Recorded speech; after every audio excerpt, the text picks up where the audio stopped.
I believe that those that have experienced the love of Christ in their lives are compelled by that same love to act on behalf of those that cannot act for themselves. And it's a love that moves, a love that is breathing, and a love that continues to nurture and continues to care. Say no to Arizona copycat legislation. Vote against HB 87.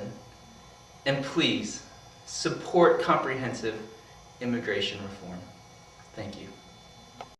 And I'm very concerned because the copycat legislation that's being considered now certainly does not show love for our neighbors. It certainly does not welcome the strangers in our midst who come here to pluck our chickens, to mow our lawns, to care for our children, and it certainly is not an act of mercy. I feel strongly that as a person of faith, God calls me to be involved in issues that affect our community and our world. God loves all of us. And I cannot but, if I have faith, also have social responsibility, as God calls me to. So friends, please, please think, pray, consider what God tells you, and say no to Arizona copycat legislation. Vote against HB 87, whatever form comes before you, and support humane, comprehensive immigration reform. Thank you. I think when Jesus looks at these people, many of them are our brothers and sisters in Christ, and I think we need to keep that in mind. And so we should call them brothers and sisters, and that will set us up to treat them quite differently. And then also the least of these. These are people who have the greatest need. They have the greatest vulnerability. And so these are the ones that Jesus would call the least of these, my brothers and sisters. And so I think that if we view them as brothers and sisters and as those for whom Jesus has a particular tenderness and concern, that we'll treat them so much better than if we call them illegal and undocumented and alien. Say no to Arizona copycat legislation. Vote against HB 87 and support comprehensive immigration reform. Thank you. The story of ancient Israel in the Bible began with a call to immigrate. Genesis 12 verse 1 is the call to Abraham and Sarah to leave their family and their country, their land of origin, to a new place that God is going to show them. And so they sojourn throughout Egypt and Canaan and even Philistia as they try to survive and flourish in new lands, ending up in Canaan, the land of promise for them. God's covenant with Abraham begins with this statement, I am the Lord who brought you from Ur of the Chaldeans. And that's very similar to the statement given in the prologue to the Decalogue, or the Ten Commandments, that states, I am the Lord your God who brought you out from the land of Egypt, from the house of slavery. And that tells me that God is in the business of bringing people out of conditions of hardship, out of places of difficulty, so that they can seek new life and new livelihood wherever they are led by God. I thank God that God is not only the God of Abraham, Isaac, and Jacob, but also the God of Enrique and Guillermo and Jose and Rosa and Maria, as well as the God of Tom and Elizabeth and Sally and Jacob. So as a person of faith, I, for one, believe firmly in affirming the rights of immigrants wherever they seek a new livelihood, wherever they are led by God. Thank you. But I guess what concerns me the most is that many of these bills, if passed, will be a real issue for my faith as the book of Acts implores me to obey God rather than man. And what will it mean if for me to show hospitality and to show welcome and to show unconditional love for an immigrant might be in contradiction to human law. For any politician or legislator who might be listening to this message, I just want you to know that I am praying that you would seek God's wisdom as you try to decide what is the most hospitable way to do what Jesus calls us to do, and that is to welcome the stranger. As faith-based persons, we should always put first the sacred commandment to treat others with compassion and to treat others with love. And so in that vein, we cannot possibly be in favor of copying such immigration laws as were passed in Arizona. Our state should not be the model by which our legislature chooses to reform immigration laws. And so HB 87, of course, to all of our legislators, we ask you to vote no.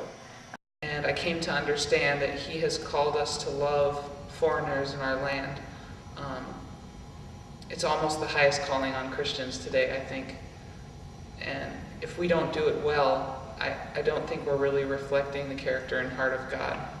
I've moved from just working and caring for these immigrants on a personal level to really caring about what happens on a legislative level, because it's important, if we love these people, to speak for them.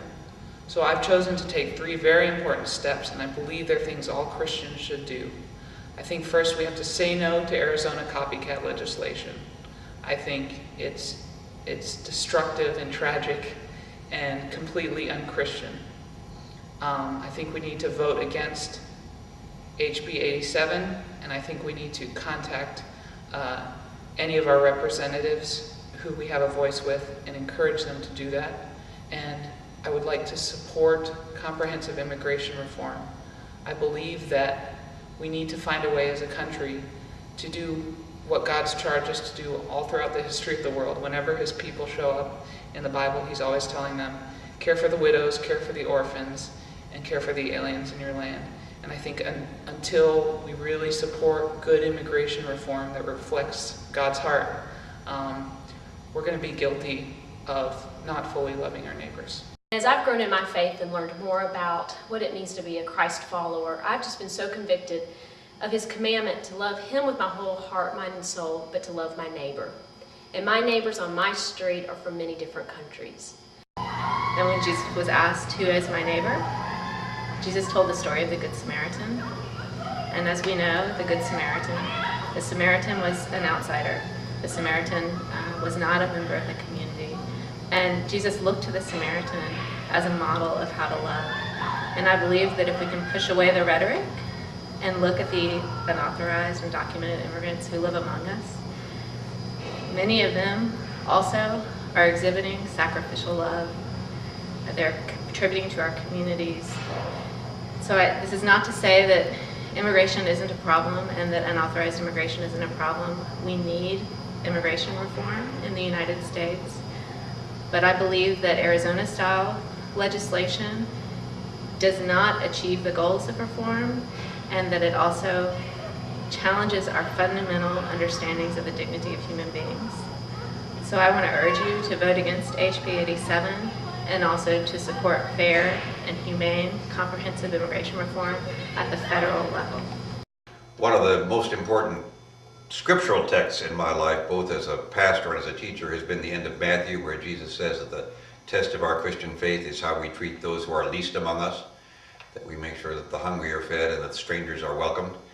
And my sense has been in recent years that for better, not for better, for worse, we as Americans have tended to treat immigrant people as the least among us, and done just the opposite of what Jesus has said, to imprison them rather than visit them in prison, and to make life difficult for them rather than to make them welcome. So I very much hope and pray that we'll find ways to let our Christian faith inform the generous spirits that we really are.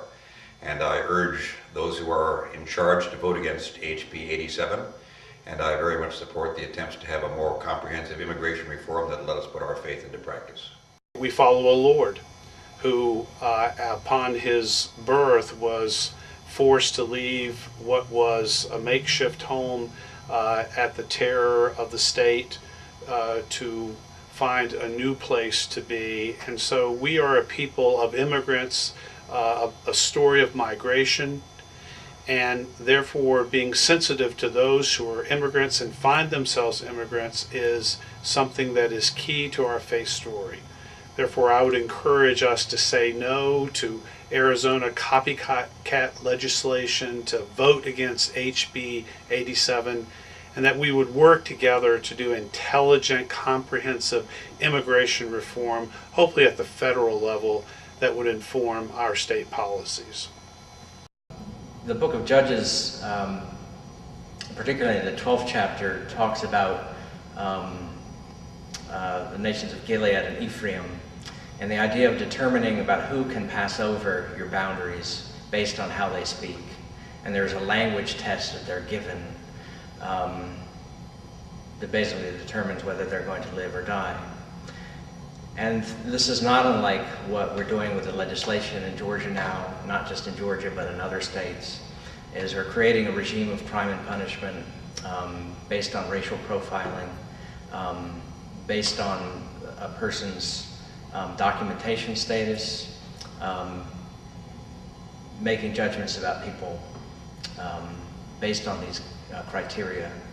And that as a church, we know that these criteria aren't important.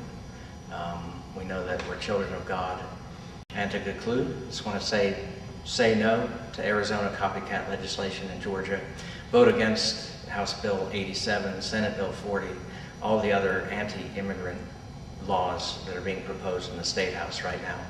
And in Washington, D.C., we need to support and lobby for comprehensive immigration reform. Thanks. For me, one of the key things is a passage in the Bible that has to do with allowing the sojourner and the stranger to come into your land, to glean the grain from your fields. That there was, from the very beginning of the Judeo-Christian tradition, a sense that we need to share the goods that we have with those who don't have. And that was a specific law at that time, that you left behind the leavings so that people could come and glean from your fields and to live and be whole. But a particular favorite passage of mine in the Bible also comes from the prophet Micah, where he talks about what does love require, but to do justice, to love kindness, and to walk humbly with your God. And it seems to me that that would be what would guide an overarching ethic for me about immigration reform.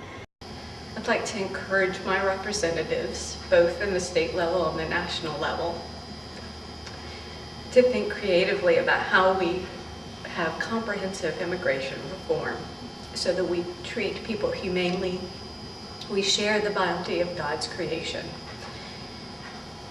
And instead of focusing on Arizona copycat laws, we really find a way forward that maintains human dignity, that opens the dialogue so that we can find better solutions, a new way forward, and respect all human life and share God's creation. So please vote against HB 87. When Jesus sits at a table and the Pharisees say, "You're eating with sinners," that's not the kind of sinners that Paul talks about in Romans, where we've all sinned and fallen short. Those kinds of sinners were labels, names that were put upon people. And when Jesus sits down at a table in the ancient world, that meant equality. And sitting and sharing a meal with all people, regardless of how they're named, regardless of how they're profiled, regardless of how they're tagged, is at the very heart of what it is to be a Christian. And so part of my concern about this law is not just the injustice of the law, but the ways in which it affects the ways in which we're called to be God's people. God's people are called to be the folks that welcome the stranger. God's people are called to be the folks who sit down at table and provide food and treat folks with equality, regardless of who you are, regardless of where you're from. The love of God knows no boundaries. There are no borders in the love of God. And so as God's people, we're called to live by that different standard. And so I urge all of us to say no to this Arizona copycat legislation, to vote against HB 87, and to work towards something that works for all of us. We know that we have immigration issues in this country, and we need to find a just way, a faithful way in which to deal with immigration reform in our country. Thank you.